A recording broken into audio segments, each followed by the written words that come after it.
single bed knitting up through here, on here.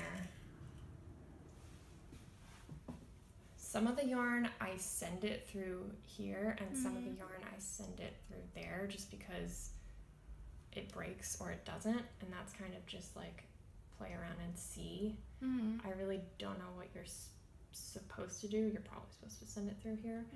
But you just use your best judgment. Yeah. Then down through this guy, and then catch this bad boy. Oh, in between. Okay. Okay. And once you've done that, if you can grab that tool on the side, it's going to have two eyes on either end. It's a silver needle. Oh, okay. This Should be near the front. Yeah, this guy. So this is like your best friend. You thread it through one of the eyes.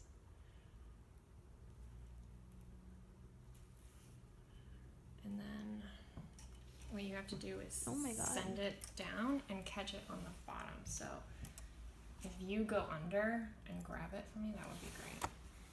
Like, should I move this? All the way under the... Oh. Yeah, just feel it with your fingers and grab on. And boop, boop, boop, boop. There we go. Okay. So now you've got it through. And this thing over here, snap it in. Okay. And then hold it until you do your first couple rows. Oh, so it's only for the first few rows? I mean, you can leave it on there, but after the first couple rows, I just like to let it be free. Oh yeah, because it's okay. Yeah. Yeah, so it doesn't like work in some way. I'm gonna set this over here. Another important thing to tell you is these. So slide in, and it snaps. And then when you want to take it out, you just squeeze and remove. So this is for a double bed. Yes. And all it really does is those black things kind of push the yarn down as you're going back and forth across. And these little things kind of help feed it through them. But yeah, orange is for 2. And the black, which is over there, is for just 1, the front. Which side do I put this one on? So you want it so that the ball kind of part, or this thing, is at the bottom. So it kind of will tell you. And then you'll hear it when you put it through. It'll snap. So try doing that just so you can like feel it.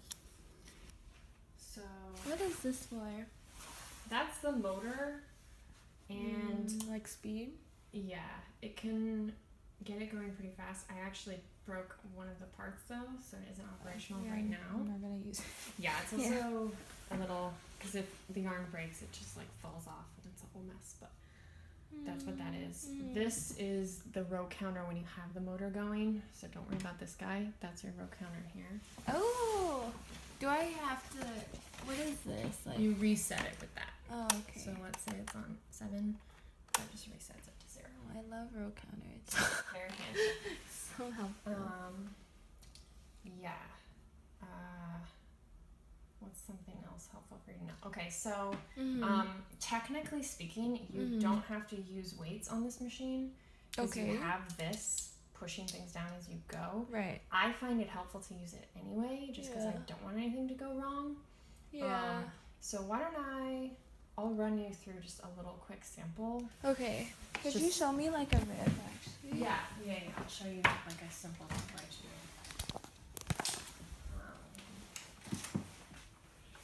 So exciting. Yeah, right? Okay, so first thing I always do is just make sure everything's down first. Okay, make sure that this arrow is aligned with 0 when you start. Oh, why? What does that do? So that's saying it's just like racked the same. Like it hasn't been adjusted it's not in any way. moving. Like it's not mismatched. It hasn't been shifted yet. Oh, okay. Yeah. So just start there. And then you're going to want to rack after you do the first row.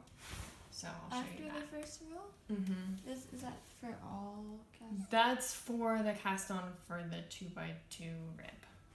If you look in that manual, Yeah. This one? the Oh. actually, This one. Okay. it'll tell you like have the handle down, orange strippers in. You can adjust the stitch size based on your yarn. Make sure the lock's in N. Oh, okay. There's 2 ends. Yes. Okay, that's Yep. important. So you can control front and back. Reset the row counter. Knit 1 row. Wait. Oh, sorry. So like the numbers, Mm-hmm. do they correspond with like like stitches per inch or something, or no? No, it's just more of a like a loop, general loop kind of setting. So if it's like a thick yarn, 8. If it's like a super fine yarn, 1. Okay. Somewhere in between. Like this, I've been doing on 5 or 6, and it comes out about 5 the or same size. 6. Yeah. Just because I wanted to have like plenty of stretch, and I don't really care about like, Yeah. yeah. But you can adjust it and see. But that's generally what's happening. Bigger, larger loop, smaller loop. So just play around with it and see. Okay. Okay, so let's say you want to do 1 in between, 1 in between. and then like, okay. Oh, I guess we could just Yes. follow Yeah, that. yeah, yeah. So 1 in the back out of work to align with the 2 in front in work. This is the front bed, right? Yes. Okay. Yeah, yeah. So if these 2 are out, this guy's out, these guys are up, and then there's 2 running in the back that are offset like that. What does So this actually do? Like, it literally just shifts this back bed so that you can adjust where the needles are coming up and down so that you don't run into that like alignment situation. oh, but it's not supposed to be at 0? Generally you want to start at 0 and then you want to rack to the appropriate setting.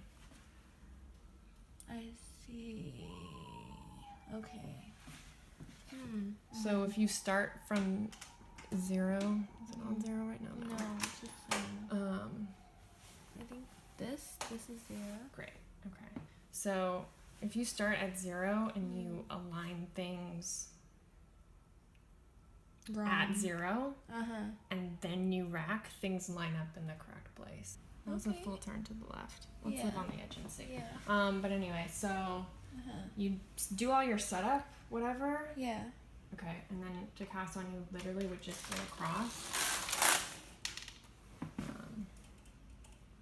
And you should have good luck. I mean, I've never really had a problem with it not catching. Obviously, if you do, you can manually fix it. There's these bad boys that look, I think, very similar to what you're used to. So the other thing to remember that I guess is somewhat important as well is you want to turn this knob only when it's still on N. So if you want to do, like in this case, we want to get to CX, Yeah. and let's say it's on E, Yeah. you do not want to be turning it from E to C when it's already on the X. Okay. Yeah. Turn it to C first, and Uh-huh. then crank it to X. Okay. And the same on the back as well. C. X. So stitches, like for this, if we go across, that like black thing's gonna push it down pretty well, and Yeah. you should be fine. But if you're worried about weight and you don't want it to start like jamming or something, Yeah. I have these, and I'll show you how to do it just so you know. So similar to what you had on a single bed. Yeah. And I'm also getting a single bed. It'll be here on Saturday, so if you have any desire to do something on that, you can do that too. Oh my God! Why are you so? You're so. It's so great. Thank you, babe. It's Danny and I are gonna build the 3D one soon. How did you get it? Craigslist. How much was it? It's like, I think I'm probably gonna try to talk her down to 100. It's the school one? No, it's actually a brother one, which is nice, but it's still metal. It's not one of their plastic I don't know models. what the difference is. They're very, very similar. It's Oh just, my god, it's so cheap. yeah. So I was like, oh yeah, I'd like it. Okay, so here's the trick with this. Is like, it's really just about feel. Yeah. You're not gonna be able to get up there and try to look. Yeah. So just try to feel. Put your finger like on this center part. Yeah. That's marked the center. Wait, how does this even catch? There's no hook. You'll see. Don't worry. Okay. So try to feel the center and put that in the center of your knitting, obviously. Yeah. And send it through this hole so it comes out up here. Uh-huh. And then obviously you'd want the cam out of the way. Okay. So get it up real high. Mm-hmm. Take the end that isn't, you know, pointy. Okay. And then you're gonna want to just like kind of ease it through these holes. Uh-huh. And it's gonna take you like a hot second to get used to it. Ooh. So once you get it through the first couple, you can just like pretty easily siphon it through. So sure, thank you. Boop boop boop. Okay, so now it's weighted. These little cowbells, I would stick them. Again, you're just gonna have to feel it. Yeah. Catch the hook. Yeah. Onto there. And catch the other hook. Alright, so blah blah blah blah. Still CX. We're gonna do 2 more passes on that. And then just use your best judgment on this, honestly. Like, you can turn the dial and see. It's a little bit kind of touch and go, so you just gotta kind of watch it. It has to be on this side, right? I mean, oh, it's gonna be here. Okay. That would be if it was unwaxed yarn and you needed to have like a paraffin block to wax it as it went through. You would trap it in there. Oh, I see. I don't think it affects it that much to just have it there and have it not go through. Yeah. So I would just leave it, and I doubt whatever you're using is gonna be unwaxed. So unless I don't know. It is. Okay. But I don't want to wax it. Okay, then don't. Okay. Don't bother. I don't think it makes a tremendous amount of difference. So we'll go back across. Knit. Oh, so how many times did we do it on X? On CX, we did it twice across on either. Yeah. Are you supposed to just do it once? We knit 2 rows. Oh, knit 2 rows. Oh, and I need to turn the racking handle back. RC equals to 3. What is RC again? Row counter. So row counter should be at 3. Oh. And then we'll reset that. Okay. So that'll be your actual, like, now you're counting your rows. Okay. It's on CN.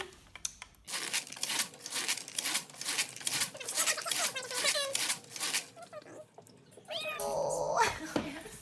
I'm so excited. Yay. I'm glad. Okay, so I'm just gonna put this weight in the middle. And oh my god, this is so great. I cannot. The rib is coming to life. Wow. This is such a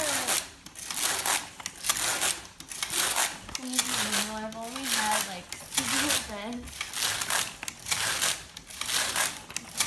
And you should start to see it pretty soon. How did it pass off? I'll show you. Yeah.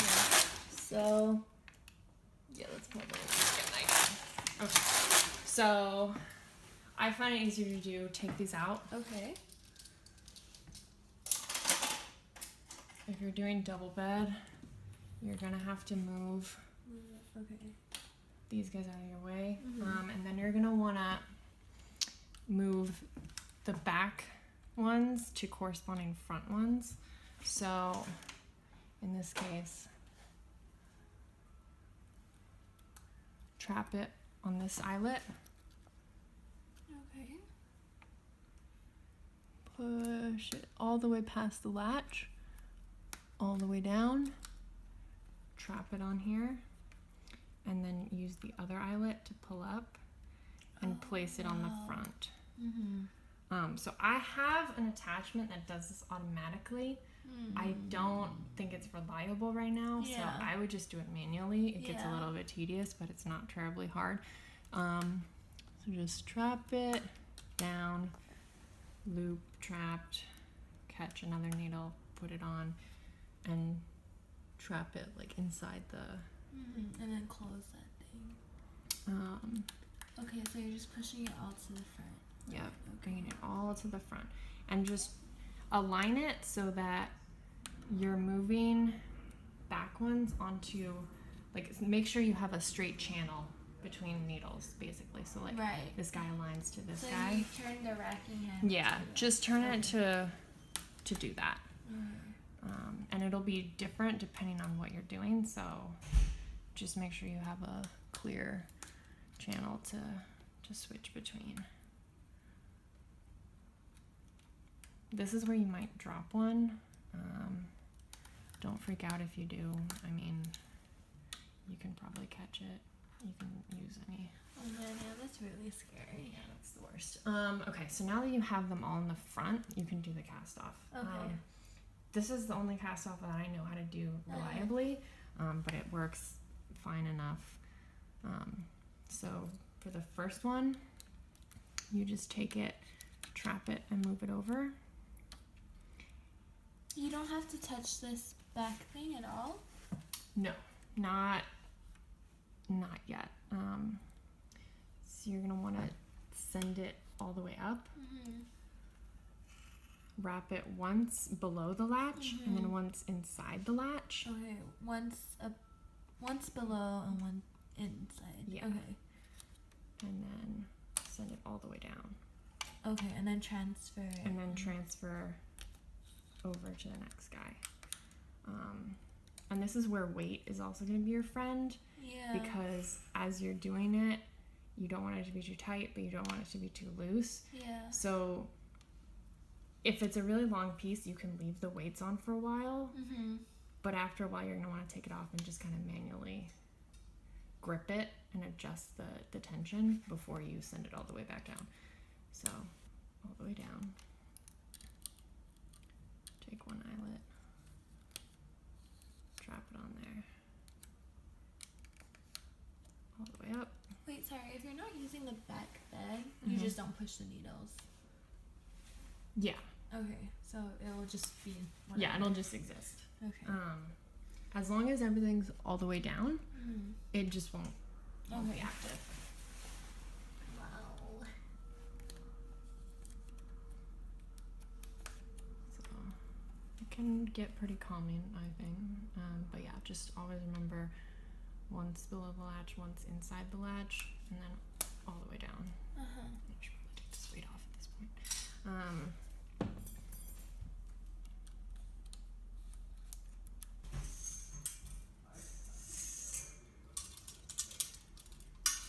Another thing to note that's probably important is, I don't know how big these samples are going to be, but at a certain point, those weights and this thing are going to hit the ground, and when they're on the ground, they're not doing anything for you. Yeah. So just once this hits the ground, just take it off, and you can literally just directly put these weights into the knit sample. It's, as you know, not going to do anything to it. And I have a few more little claw ones in that kitty like pouch over there that you can use. Oh, okay. And that's where all my single bed knitting tools are, if you need them. Okay. For anything. So yeah, okay, so we'll do this last thing, take it off. I don't think this is going to be a fantastic looking sample, but you get the idea. Oh my god, I actually have this question about doing like drop stitches on. So this gives you an idea. So pretty. Switch both of them over to G. Okay. And then put them back into GX. And GX is free move. So it'll just move without knitting. And then just obviously like cut the yarn and figure it out. But on honestly, like you saw with the sample I just did, like you can crank it pretty hard and it'll be all right. So just don't forget about it. Yeah, I mean, I trust you. Use your